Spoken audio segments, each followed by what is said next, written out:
สบายดีพี่น้องมื้อสุขุสุคนเด้อจ้าสบายดีป้าเลย สิพากันไปตลาดพี่น้องเลยบัดนี้มาแล้วแม่มาเว้านี่อยากไปใช้ดีใจบ่ ดีใจ ดีใจบ่สิได้ ดีใจ อยากได้หยังแน่เอาเว้ามา เพื่อนสีแล้วก็กระเป๋า เราสีกระเป๋า เอาไป บาน ตะมนถ่ายคลิปตะมนพี่น้องเอ้ยเรามาเล่นกับผัวเราน้องมานาแน่พี่น้องคนก็สิพาลูกไปตลาดก่อนพี่น้องเลยแล้วก็มาแต่ตลาดก็สิคนเครื่องคนของเอาไปขายนะพี่น้องโอเคไปซื้อเครื่องดีใจบ่นี่ดีใจมายิ้มซะก่อนยิ้มให้ป้าลุงยังบ่ได้เห็นยิ้ม เออปลาลุงบ่เคยเห็นน้องบอลยิ้มเลยเจ้าก็ต้องยิ้มแหละลูกยิ้มตาลุงอีกจ้ะยิ้มให้ปลาลุงเบิ่ง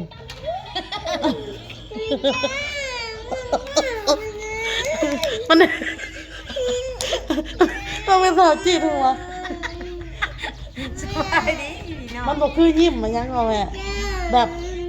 จากยิ้มโดยตรงหนนะยิ้มแบบตลกเห็นตลกอะไรละจึงหัวนะเนาะแม่เนาะมันหลดเด็ดเอาอะนะเห็ดยิ้มเอาอะนะมันหลดบ่คือเนาะแม่เนาะน้องบอลป้าลุงแห้งเว้าว่าบ่เคยเห็นน้องบอลยิ้มจักเทื่อว่าซั่นเอาคือสิเห็นน่ะเนาะพี่น้องเนาะเรายิ้มอะ คือสิเห็นแล้วเนาะพี่น้องเนาะ ดีป้าลุงมันก็ที่ป้าลุงมันไปถือเครื่องเด้อ คือเสือมันบอลจากได้บอลจากได้เสือมียังไงปัจจุบันเริ่มพี่น้องเลยที่ได้ยังในโลกพี่น้องก่อนอื่นเอากระเป๋าก่อนนะลูกเนาะ โดย กระเป๋าแล้วก็ซื้อซอสซื้อ คือ มาบ้านมาลูกก็อยากได้ คือ ซื้อส่ง ป้าลุงดูเอาหมกบ้านแท้กันบ้านแท้มีแพงเอาหมกบ้านป้อมให้ มาฟอง บ้านแท้ที่แฟนดูหมอซื้ออันนี้หมกบ่ที่แพงบ้านแท้เป็นยังไม่ปีเป็นสิบเจ็ด บ้านแท้แพงไหน4-5 แสนเนี่ยเลาะตลาดกันเด้อพี่น้องเด้อเอาต้องไปนั่นก่อนพี่น้องเอาต้องเอารถไปหารถจอดล่างเขาก่อนเนาะเราจะพากันหลอกพี่น้องพากันหลอกเอาน้องบอลมาเลยเนาะขอกันได้ก่อนพี่น้องเสื้อขาวร้ายเสื้อกับเป็นชื่อเสื้อขาวพี่น้องเสื้อขาวเสื้อส่งนักเรียน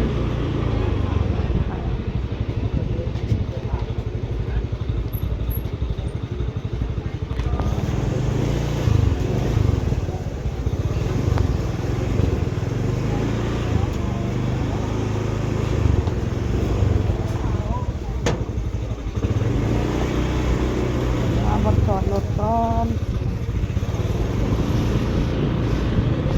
มาบนจอดรถกันนะลุงเนาะ โดย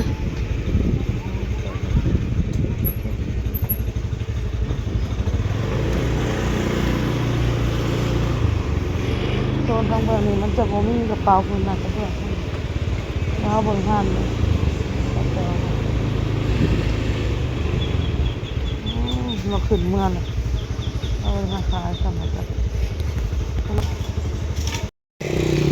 ถ้าน้องบอลมาตลาดหนึ่งกระเป๋าหนักเฮียนเอาแบบได้ลูกมือกระเป๋าหมักแบบใดหมักสไตล์นั่นได้ลูก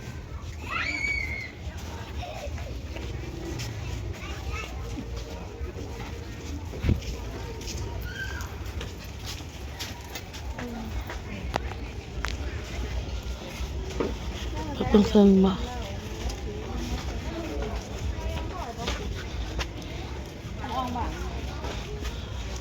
เปาหนักเฮียนจะหมักไปได้ลูก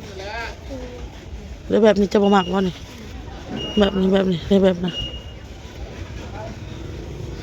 จะประมาณว่าแบบใดดูได้ละ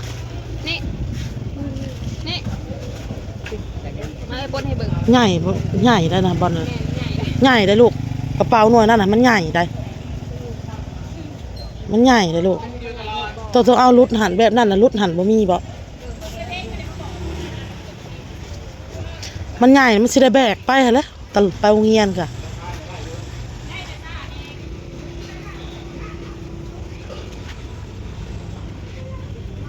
ขี้ฝุ่นแท้นี่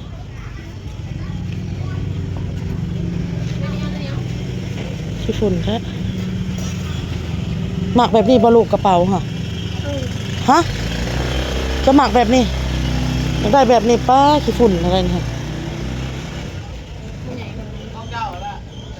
ใหญ่เลยลูกแม่ว่าอันนั้นเพิ่นหมัก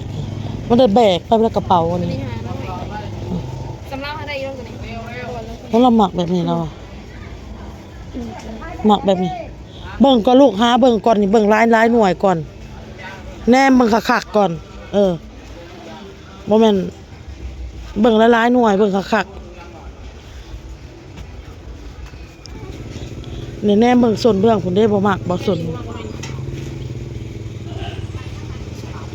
แนมเบิ่งลูก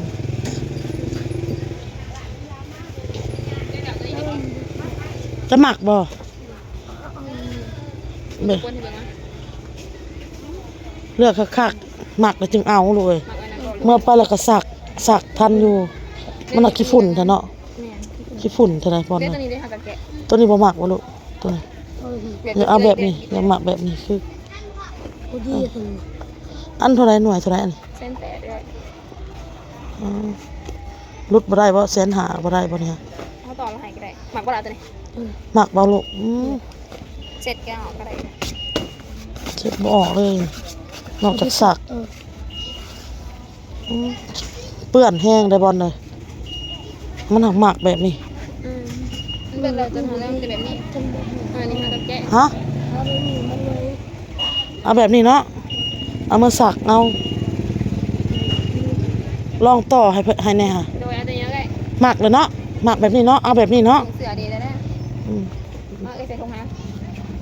ต่อแล้วต่อให้แน่รุดให้แน่ เส้นหาเลย นี่รุดให้นะมัน180,000พี่น้องรุดบ่เฮาต่อมันเป็นหยังบ่เพราะว่าเพิ่นก็เว้าเพื่อต่อเนาะของขายนะเพราะว่าเฮาก็สิไปซื้อได้ซื้ออันอื่นได้หลายอย่างเนาะให้น้องบอลนำเพิ่นเนาะแบบนี้บ่มักเนาะลูกเนาะกระเป๋าแบบนี้เจะบ่มักเลยแม่นบ่ แบบนี้ มันเป็นแบบผู้หญิงเจะบ่มักแล้วแบบผู้ชายก็มีเด้แบบผู้ชายก็แบบผู้ชายก็มีเด้มีได้เบื้องนี่เจะบ่มักบ่แบบเทิงๆน่ะกับผู้ชายค่ะเทิงๆเจะบ่มักบ่ลูกแบบนั้นมักแบบนี้มักแล้วแมันบ่เอาแบบนี้แม่นบ่ลูกเบิ่งอันนั้นก็ไปเบิ่งส่งก่อน ส่งแจกก็มีกันเป็นอันเดียว ไป ส่งเงี้ยกันนี่บอกกี่ส่งเงี้ยกันเป้าแล้วเส้นหาเด้อ เราก็บ่มักเลยพี่น้องเรามักสีดำมันว่าเป็นของผู้ชายแบบส่งนักเรียนจักว่าบ่จื้อ36บ่บอกหรือว่า เดี๋ยวมาหนูแล้วนี่ 32บ่ 3838เอาเข้าไปแม่ลูกไปเบิ่งส่งค่ะโตเท่าไรส่งน่ะบ่โตเท่าไรส่ง ตัวใดเอ่ยเบอร์ใหญ่นี่เราใช้ข้าวกันได้หนูแล้วเนาะเบอร์ใหญ่กว่าหนักกว่านี้ แสนซาวบ่บ่ลดอีกบ่บ่ลดให้อีกบ่ โดยรถเองเส้นที่ แสนหนึ่งบ่ได้บ่ อ้าว ง่ายโพดบ่ตัวนี้ลูก ได้ป่ะ ง่ายโพดบ่เลือพอดี พอดีปึบได้เลยสมัย แต่มันหลวมพอดี ผักแล้วเผื่อเรากินเด็ก พอดีบ่ลูก อยากกิน อยากเตือนหนึ่งเบอร์ยังไงนี่35แล้วต้องใส่32บ่34ลองเบิ่งตัวน่ะ สีดำสีฟ้าก็มีบ่เอาสีดำตัวหนึ่งสีฟ้าตัวหนึ่งถือให้2ตัวลองเบิ่งก่อนลูก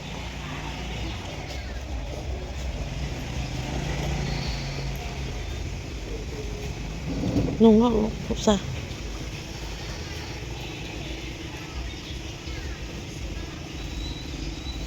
ตัวนี้เบอร์ยังตัวนี้ตัวนั้น35ตัวนี้34นี่พอดีแม่ว่าลูกเอ้ยเนาะอันนี้พอดีแม่ว่าพอดีเห็นบ่เบิ่งหาแป้งดีๆดูหัวส่งลูกยังไม่แล้วบ่ได้พอดีเลยบ่บอลพอดีมีแต่ตีนมันกับพับเอ้าลูกเอ้ยพอดี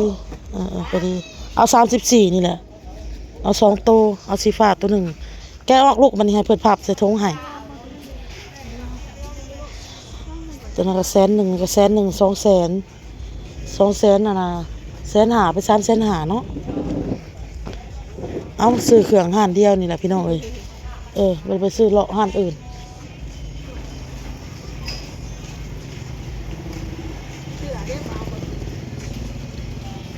ห้านน่ะคือว่าตัว80,000บ่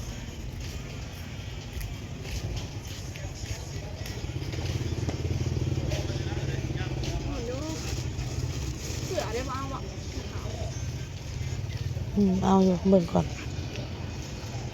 พอดีบ่ลูกอยากขับบ่ตัวนี้พอดี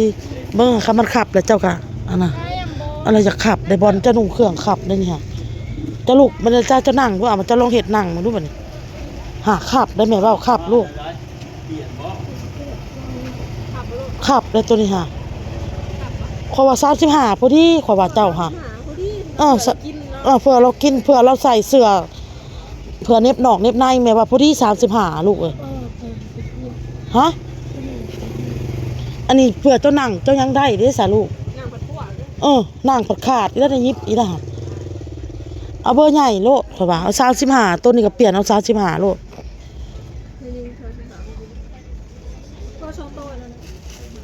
เอา2ตัวสีดำตัวหนึ่งสีฟ้าตัวหนึ่ง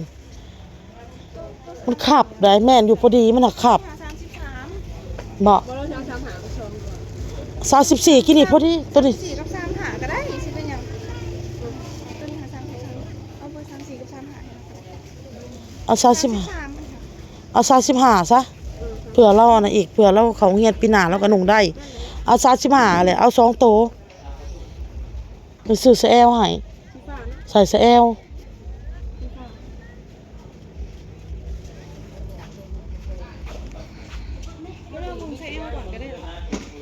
เอาบ่สแอลฮะ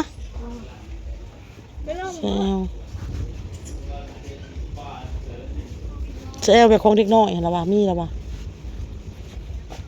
ไปเลือกให้เอาเลยเราหาให้เบอร์35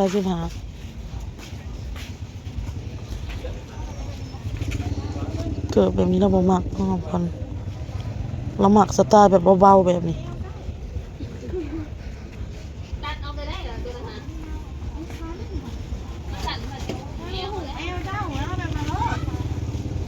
มักน้อยๆเด้ซะมันบ่หุ่มบ่ได้ลูกต้องใส่สแอลผู้ใหญ่เด้ลูกอันเด้จะบ่มักบ่แบบนี้ฮะบ่มักใส่เอาแบบไรใส่เอากาไฟบ่ใส่เอากาไฟฮะมักแบบน่ะมันสิใส่ได้บ่ลูกแบบน่ะโอ้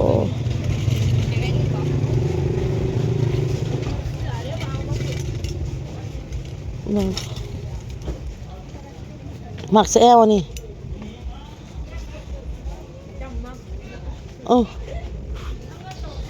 ยังมอน้อยๆนะเสียดได้บัดนี้เน็บได้บัดนี้นะ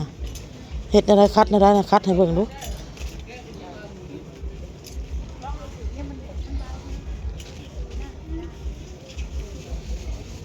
คัดได้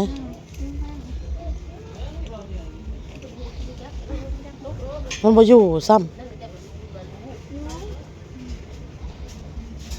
อันแบบนี้บ่มักบ่แบบนี้ฮะลูก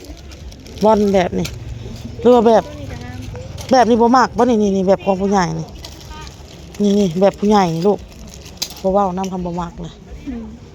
บ่มักเอาแบบนี้เดี๋ยวเอาแบบนี้เดี๋ยวอันเท่าไหร่อันนี้ 55 40ก็บ่ได้บ่อันนี้ฮะ ตั้งแต่น้ำลายแล้วก็ได้ เอ้ยซะแหละ40ก็บ่ได้บ่ซะแอลนี่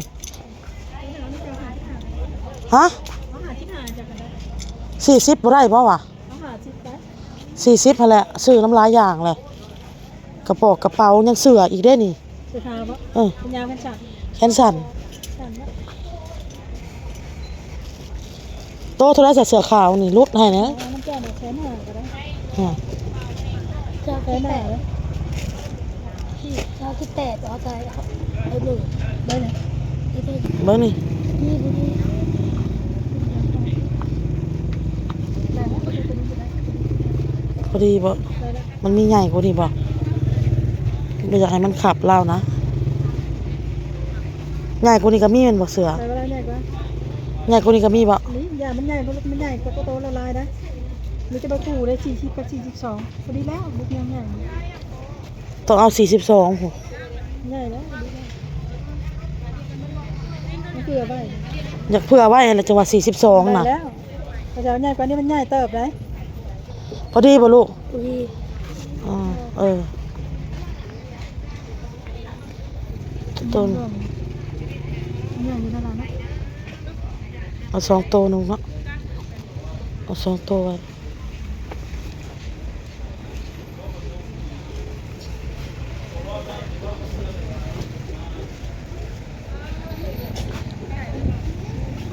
งามเด้อพี่น้องเอาเกิบเนี่ยข่อยว่าใส่บ่ได้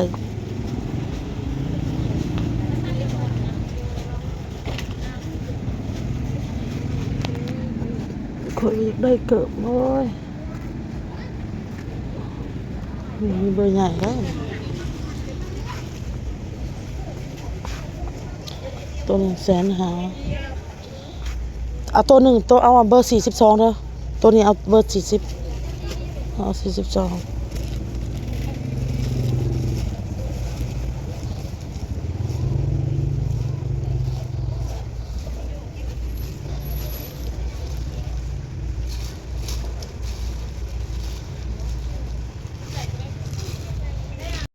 ยังอยากนอนอยู่เอานับเอาอยากนอนบ่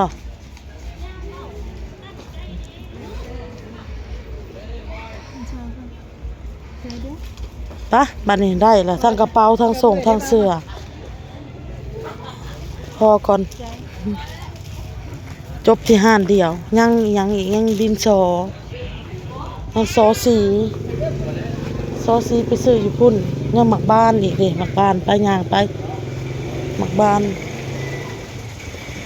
ไปย่างไปได้แม่ลูกเอา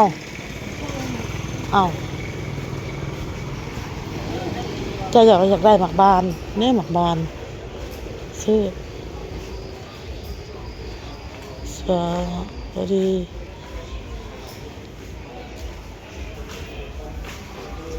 600,000ปลายพี่น้องเอ้ยหมักบ้านนี่หน่วยเท่าไรเนาะ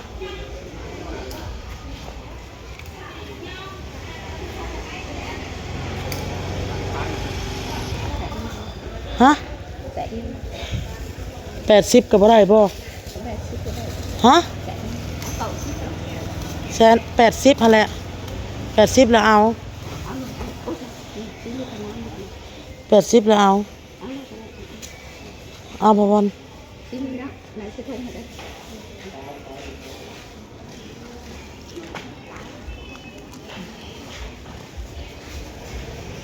เข็มสูบบ่เอาเข็มสูบบ่เฮ็ดอะไรสูบเวลามันแวบแล้วก็เข็มสูบซะนี่ฮะเสียบเข้าไปแล้วค่ะ ไปยังดินซอสี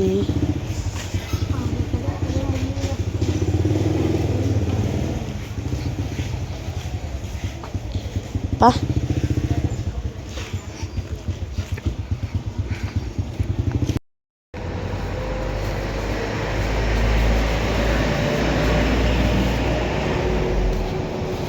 ยิ้มแน่แลได้เครื่องได้ของยังเฮ็ดหน้าบูดอยู่ ไปเบิ่งซอสีต่อสีซอสีพี่น้องกล้วยซื้อให้ออโต้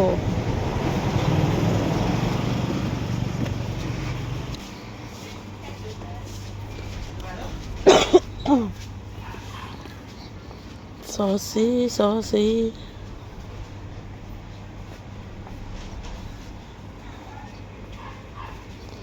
เห็นมาลูกเห็นมาฮะ ตัวสี เจะอยากได้แบบใดแบบนี้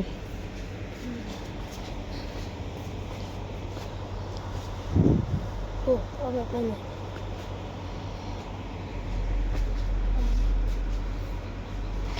เอาแบบนั้นบ่เอาแบบนั้นก็เอา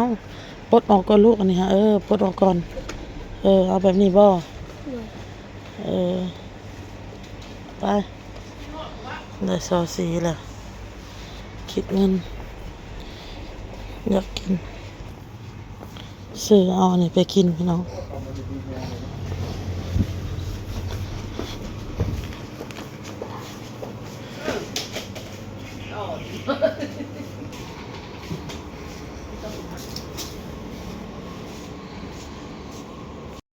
มาลูก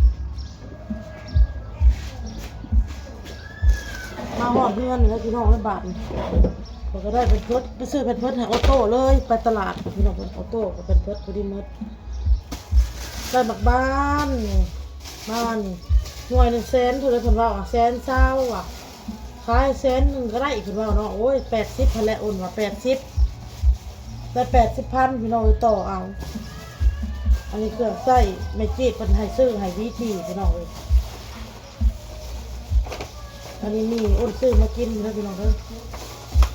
มีอ้นซื้อมากินได้ดินสอ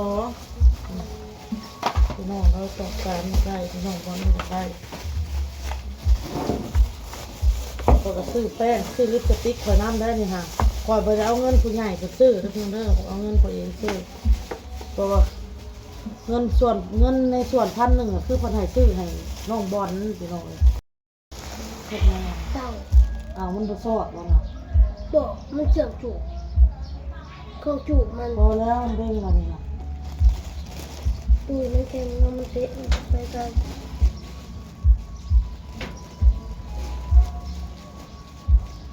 เดี๋ยวรถสิมานะให้ฟังเครื่องซื้อเฉพาะเครื่องของน้องบอลเอาโทรศัพท์เครื่องนั้นมาให้แม่ไว้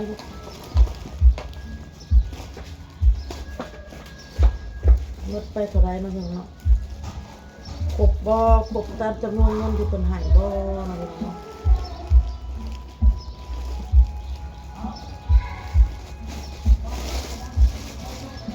เสื้อนี่ก็โต150,000เป็นรุ่นไห้โต140,000พี่น้องเลยเป็นรุ่นไห้เนาะซื้อไว้ให้ลูกเลยเสื้อใหม่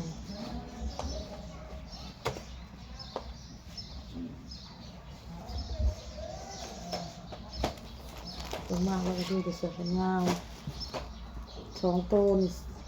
เพราะว่าเงิน 1,000 บาทน่ะแลกมาได้อยู่680,000เนาะพี่น้องเนาะ80,000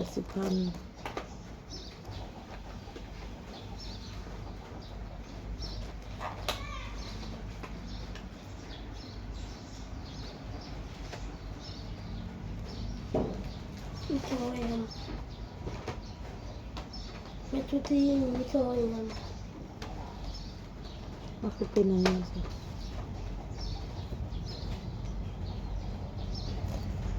เขาบอกเป็นเห็ดเด้อันนี้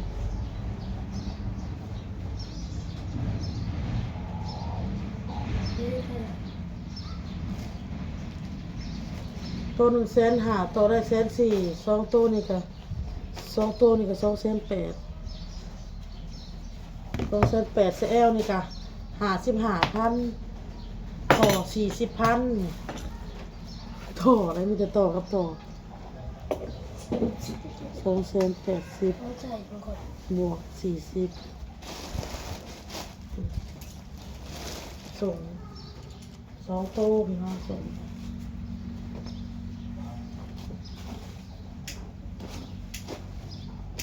อ้าวบอลน้ำใส่พี่แล้วอ้าว ดีเออ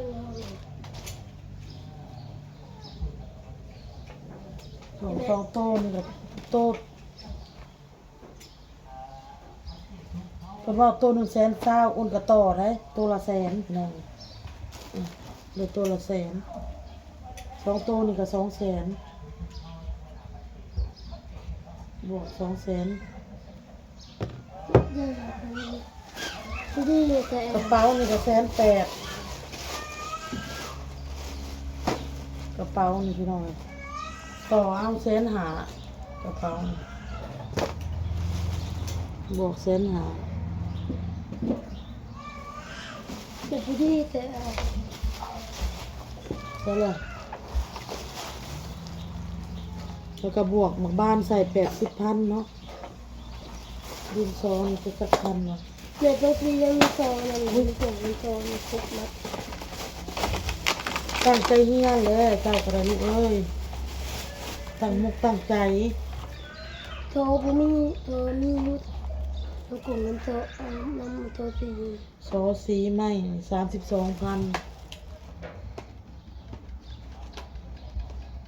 เ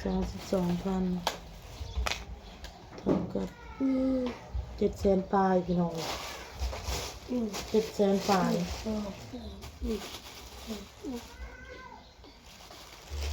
เงินนึกไป782,000พี่น้อง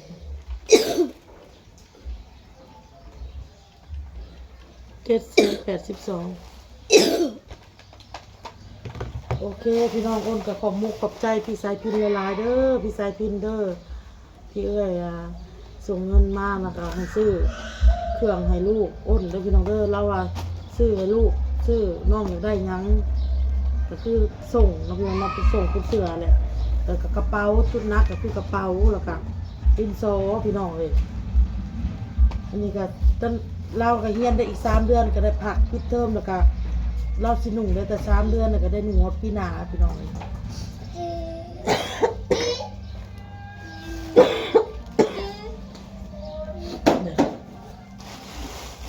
เอาไว้เนี่ยดูดิรักษาความสะอาดกระเป๋าหนัก จับบอก ไปผ้าเอาไปลูกเอ้ยไปผ้าเอาไป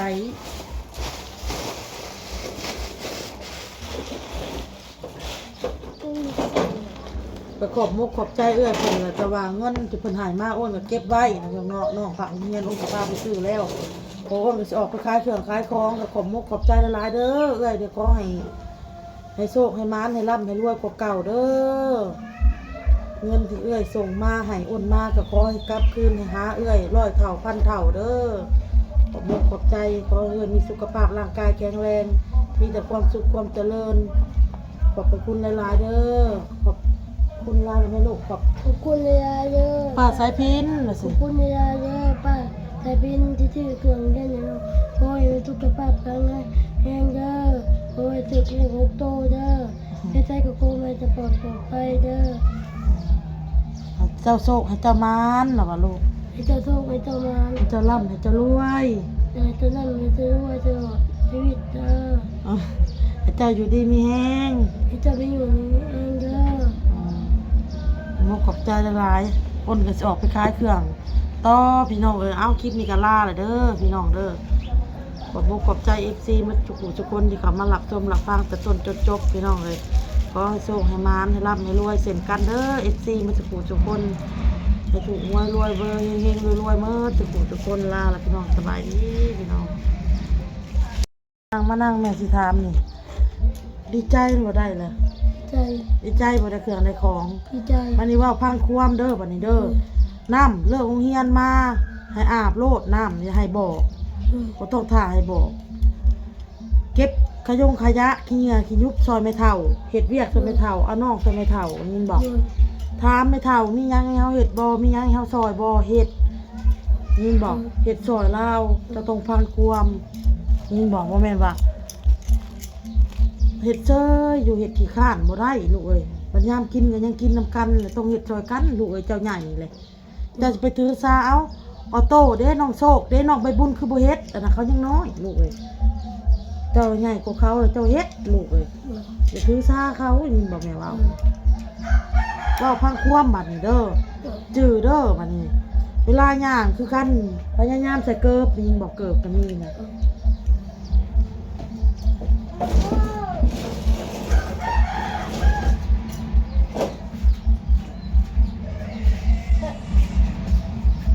กี่ข้าว แล้วมาละ ค่ะดีใจเป็นบ่ ใช่ ดีใจได้แล้วก็มีรักษาเด้อของเด้อเครื่องนุ่งของถือคือกันจะลิ้นเปื้อนอย่านุ่งเปื้อนลายรักษาระวังยิงบอกแม่ว่านะไปแล้วบัดนี้